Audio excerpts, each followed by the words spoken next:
selector.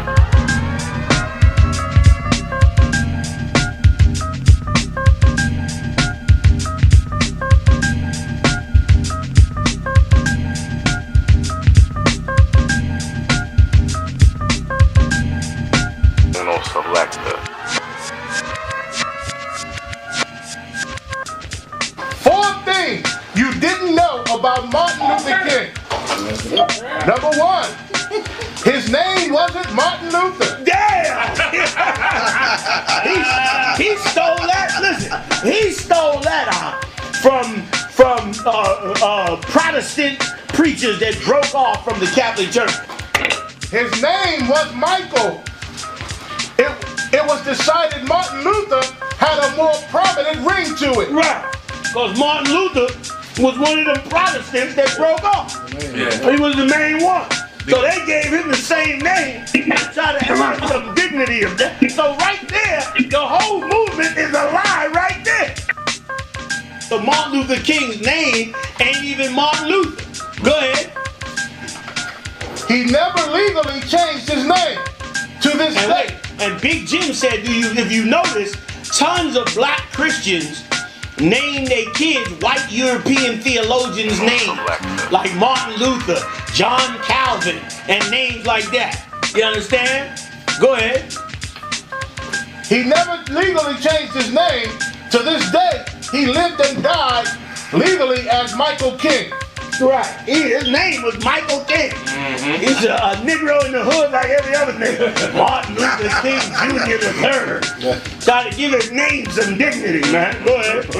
Number two, while working on his dissertation for his doctoral degree at Boston University, he heavily plagiarized from another author who had done research on a subject similar to King's.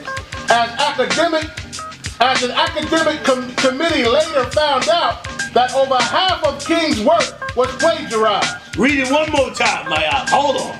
Read it that part, just that part. While working on his dissertation for his doctoral degree a dissertation is like, correct me if I'm wrong, y'all, it's like a big write-up that you got to do on an issue. Okay, like a thesis, like a big, you got to write some big old breakdown of something in society, and Esau look at it like, you know, it's amazing, and then he give you the doctorate degree.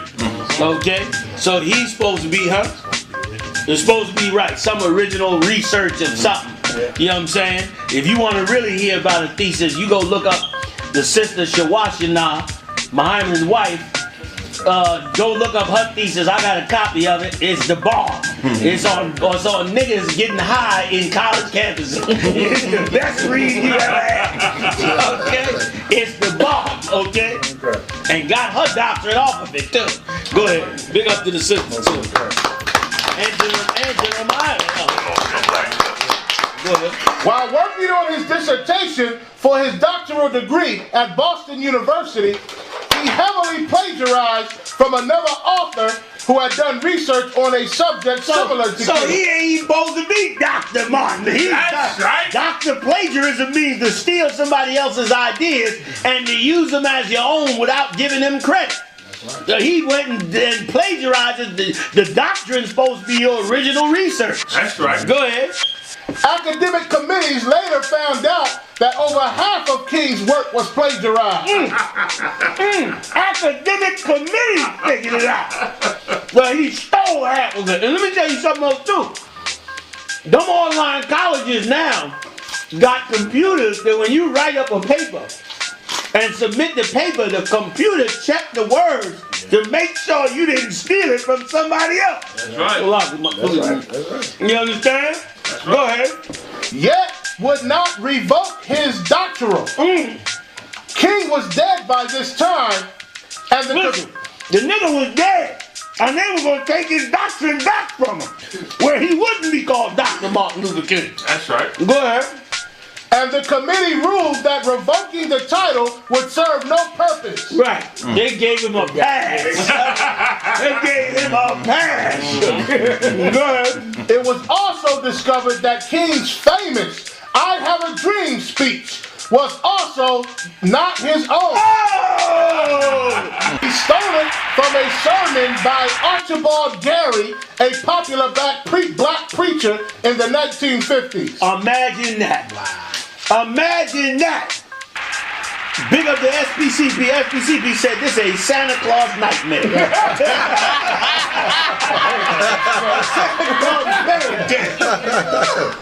She said. King was under FBI surveillance for several years until he died, due to his ties with communist organizations throughout the country. Right. Now they say he was tied to them communists. Who knows? Go ahead. King accepted money from the organizations to fund his movement. Wait a minute, so it was true. So J. Edgar wasn't wrong.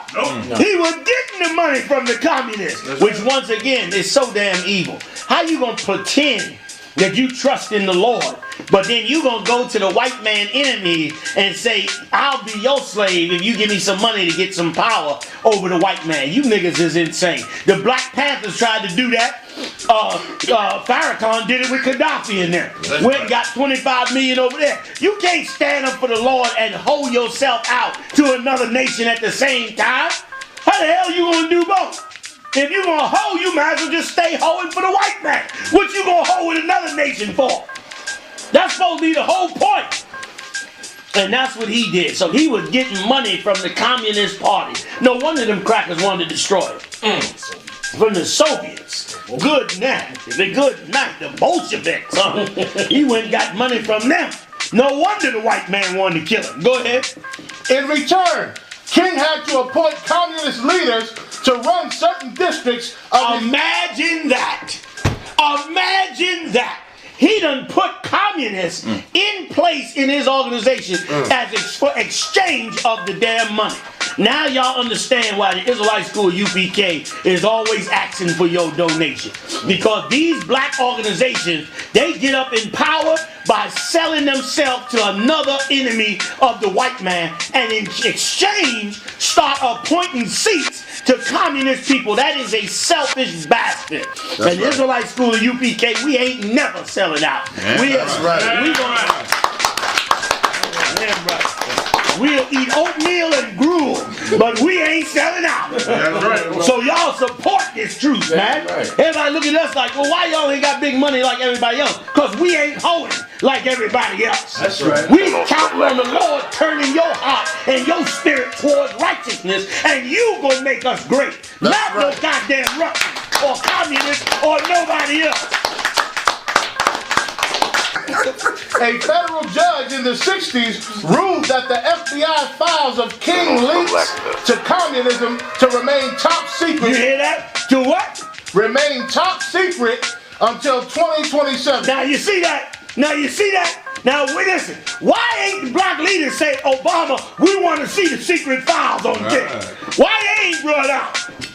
Because it would destroy the full image of Martin Luther King. Why it gotta be top secret? What was so heavy about a black preaching for freedom that it had to be secret? I'll tell you what. First asked Jesse Jackson, Abernathy, and the rest of them, when we gonna find out, was Jesse Jackson or was he not an agent and informant for the FBI during the time he walked with Martin Luther King? When is Obama gonna reveal them records? See, y'all don't know how to deal with Obama. You up there shining your behind down there in Washington, D.C. when you should have been demanding that the records be opened up. That's right. That's what we want to know. Okay? What other programs besides COINTELPRO did they run on the Black Panther Party to destroy them? You understand? Well, there further programs issued beyond the Syphilis Tuskegee program that was issued to blacks, Hispanics, and Native Indians, including diseases like herpes, AIDS, gonorrhea, and so forth. Were these also done by military experimentation on black people, man? Come on, man. If you're going to get radical about it, get radical about it. That's right. Martin Luther King, they don't want to let them tapes out because they know that you Negroes love him, and white people use his name to say you be a good nigga. That's right. To make you Toby is what white people use it for, when it was a damn lie. Martin Luther King followed Mahatma Gandhi. That's whose philosophy he was dealing with. That's right. Not crisis, man. Read. Senator Jesse Helms appealed to the Supreme Court in 1983 to release the file. Jesse Helms wanted the records out. Go ahead. So the correct bill in the Senate to create the Martin Luther King federal holiday could be abolished. Right, he wanted to abolish the federal holiday. Go ahead. He was denied. And listen, he knew if the records of King came out, then that holiday would be gone. Because if you knew what the bastard was doing, then you would want to get rid of the holiday too. Black people, we've been fooled. And you wake up on Martin Luther King Day and act like you Big Willie now. You ain't got to go to work. It's like nigga day. So you gonna be Big Willie when all you do is go out and get high all day on the Black Martin Luther King Day. And show you what a slime this whole thing is. Barack Obama, all political stunts, man. While black people die and murder, while Chicago is OK Corral, while Chicago killing up like crazy. I wonder who the hell behind that. Is that another Fast and Furious program? Let me stop. What the hell? Men in Black be waiting for me at Berkeley now. You understand? Like, it's insane what happened to us, man. Christ is our answer and our way out of this hell. Okay? That's our way out. Come on, Maya. Hit me again. Number 4. One of King's closest friends, Reverend Ralph Abernathy, wrote a book in 1989 in which he talked about King's obsession with white prostitutes. Good night. Good night. Abernathy was like his right-hand man. That's right. And said he had an obsession with have drunken sex parties. Damn. He took your tithes and got drunk and had full-out sex parties with prostitutes. Go ahead. Where he would hire 2 or 3 white prostitutes, occasionally beating them brutally. Damn! Damn! See, that's why they want them tapes out. He inaugurating Obama on Martin Luther King's Bible. He in there beating you. He up there telling you, we shall overcome. Bring the white girls in there. We shall overcome, you white devil, you. He's beating the white woman to piss. Talking about we shall overcome. What the hell is we dealing with in America, man? Come on. This has also been reported by the FBI agents who monitored Listen, the FBI agent said it. Yeah, it's true. He was in there beating them white girls, dragging them down the hall. Come on, man, give me some more. That's it? Okay. Those are some of the things that he was doing up in there. Let me tell you, man, the Most High hates Martin Luther King.